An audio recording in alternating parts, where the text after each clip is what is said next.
If you thought the worst was over, you're probably not in Wales. The thaw may have set in elsewhere, but things are going backwards here. A fresh snowfall forcing roads to close and drivers to grind almost to a halt. Terrible conditions in the southwest too, just as the rest of the country appears to be returning to normal. Not that anyone seems to have told the Great British workforce. Take a look at London. This, in theory, was the morning rush hour, but it could have been a quiet bank holiday. All of the capital's buses, bar a handful of routes, were back in action, but many were far from busy. It's empty. No problem at all. More trains this morning than there ever has been. Probably people doesn't know that the buses are operating today.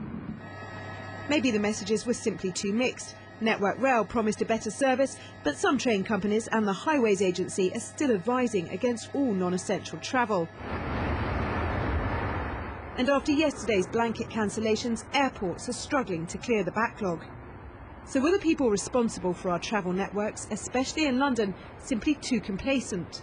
When you're in the position I'm in and you're just desperately trying to come up with sufficient funds to rebuild the network for everyday service, new trains, new track, new signals, diverting that investment so that you can deal with an event that happens once every 2 decades is a little tough. And while some have struggled to the office, the cars still parked outside our homes tell their own story. It's estimated almost 5.5 million UK workers didn't make it in, only 1 million fewer than yesterday, despite the improved conditions. No wonder British business is counting the cost. We just cannot accept that yesterday's weather was a one-off and that we just don't put in place contingencies for that. Even a one-off, once in 20 years day, the reputational hit that the UK takes is very, very bad. What is clear is that some parts of the country have far better contingency plans than others. On the Cross-Pennine routes, they're used to this.